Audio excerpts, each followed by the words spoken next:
सध्या सगळीकडे गणपती बाप्पाच्या आगमनामुळे आनंदाचं आणि जल्लोषाचं वातावरण निर्माण झालं आहे।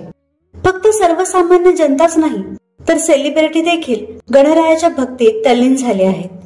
आपल्या लाडक्या मराठी कलाकारांच्या घरी देखील बाप्पा विराजमान झाले आहेत। कलाकारांनी सोशल मीडियावर फोटो आणि व्हिडिओ शेअर करत आपल्या बाप्पाची झलक दाखवली।